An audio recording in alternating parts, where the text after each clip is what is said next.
بسم الله الرحمن الرحيم. ومن المؤمنين رجال صدقوا ما عاهدوا الله عليه. ربنا يرحم الشهيد الدكتور ضياء العوضي، انا محتسباه عند الله شهيدا، لان الشهيد مش شهيد الحرب بس، الشهيد اللي شهد الحق وجاهر بيه وحارب عشانه ومات عليه. فمن الظلم اللي انا اسيب رسالته اللي حارب عشانها ومات عليها انها تضيع بالشكل ده. باي حق تمنعوا تداول النظريه، وبأي حق تمنعوا نشرها وتمنعوا الناس عنها وهي ليها نتائج على أرض الواقع. وكان صدر قرار يوم 2/5 بتشكيل لجنة لدراسة النظرية. ليه حملة التشويه اللي عن النظرية دي بعد موته مع ان ليها نتائج على أرض الواقع بالآلاف، ده ان ما كانتش بالملايين بره مصر؟ ليه ما تتشكلش دلوقتي وتتجمع هيئات ومؤسسات ولجان بحثية لدراسة النظرية؟ عايزين مستندات؟ مفيش مستندات أكبر من النتائج اللي على أرض الواقع. عايزين تجربة؟ النظام خاضع للتجربة، ولا إعادة التجربة، ولا إعادة التجربة، وفي كل مرة هتلاقوا نفس النتيجة، ألا وهي التشافي التام من كل الأمراض والأعراض. النظام حق وحارب عشانه، مش هيتظلم وهو حي وهو كمان ميت. ليه يتمنع وقف نشر فيديوهاته؟ وليه تتمنع النظرية تماما دون النظر فيها ودراستها؟ ليه ما تتشكلش لجان ومؤسسات بحثية لبحث النظرية ودراستها ومناقشتها دلوقتي؟ أنا بطالب بإلغاء القرار ده، وإن تتشكل لجان لدراسة النظرية على أرض الواقع. هو ظلم وهو حي، وأنا مش هسمح إن هو يتظلم تاني بعد موته بدون أي وجه حق. أمانة ورسالة حق، وإنت عرفت سبب مرضك. ما تسمحش لحد إن هو يسحبك لظلمات الجهل تاني. دي ظاهرة، ادرسوها واثبتوا صحتها من عدمها. واستحالة وتحدى اي حد ان هو يمشي على الخمس الطيبات وان هو يشتكي حتى من عرض واحد. ما سألتوش نفسكم ليه حملة التشويه اللي عليه دي والحرب اللي عليه بعد ما مات؟ هو في ميت بيتحارب الا لو كان على حق، وسبحان الله وبموته وكأن اهل الارض اتجمعوا عليه عشان دي رسالة حق، وهو ما خشاش غير الله ولم يتخذ وليا غيره. ودي قالها امانة لله، وبقت أمانة ورسالة حق لكل حد وصلت له، وبقى متشافي ومتعافي. وهو زي ما قالكوا دي حرب وعي، ما تخليش حد يسحبكوا للظلمة تاني ويرجع يستجهلكوا تاني. انتوا بقيتوا واعيين وعارفين سبب مرضكوا.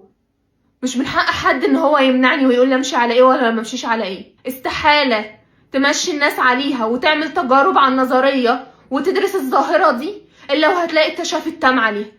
لكن عادي ان الناس تاخد ادوية على امراض هي سببها النون كوز اصلا مش معروفة السبب.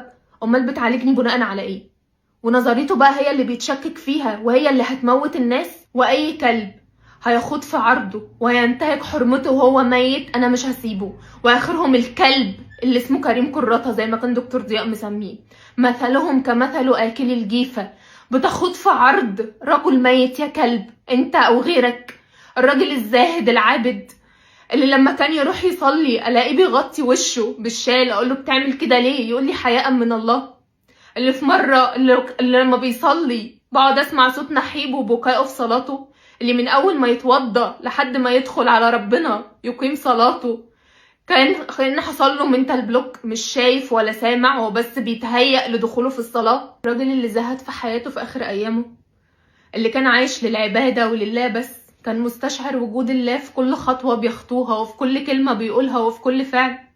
وانتوا من حقكم دلوقتي تعرفوا الكلام ده وتعرفوا مين الراجل ده. يمكن هو عايش استحالة كان يقول حاجة زي دي او حد يقول حاجة زي دي.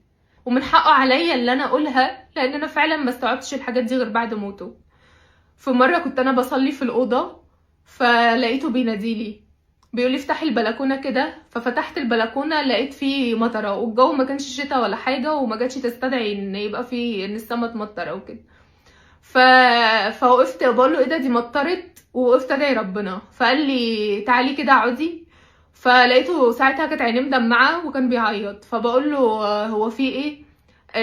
قال لي انا دعيت ربنا وقلت له يا رب انا لاهي وعاصي في الدنيا، ليه انا اللي اخترتني للرسالة دي؟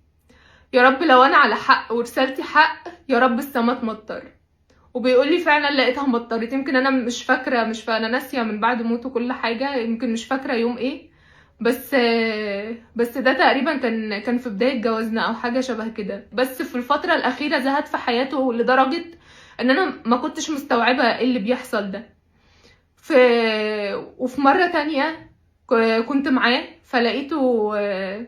فلقيته شهد الشهادتين، فبيقول لي مش معنى ان انا اتولدت مسلم وان انا على دين الاسلام اني مش بعد ما فهمت انا دوري ايه في الدنيا وان عليا دين وان المفروض اعمل ايه لله وان المفروض انصره اني ما شهدتش الشهادتين. كان طول ما هو متواجد في البيت كان مشغل القرآن على طول، والاقي بيناديني ويقول لي تعالي اسمعي ويقعد يفسر لي القرآن. كان سبحان الله لما كان يجي يصلي كنت بلاقيه منكسر وعمال يبكي وصوت نحيب انا سامعاه من بره. مجرد ما يخرج من صلاته كنت بلاقيه وكأنه اسد في قول الحق، ما بيخافش حد ومش شايف حد قدامه غير انه ينصر ربنا بس. هو ده الراجل اللي انتوا بتطعنوا فيه؟ والله اي حد هيخوض في عرضه او هيتكلم عنه والله ما هسيبه. واثبتوا انتم على حق وهو ليه حق عليكم بعد ما بصركم بيه. ومش انا بس اللي ليه حق فيه، انتوا كمان ليكوا حق، مش انا بس اللي ليه حق في ضياء العوضي. اثبتوا عاش بلا اله الا الله ومات عليها وحسبنا الله ونعم الوكيل. بها نجى خليله ابراهيم من النار، وعندما قال لهم الناس ان الناس قد جمعوا لكم فاخشوهم فزادتهم ايمانا وقالوا حسبنا الله ونعم الوكيل. وزي ما دكتور ضياء كان بيقول لكم خدوا بالكم من نفسكم ولا تنسوه من صالح الدعاء.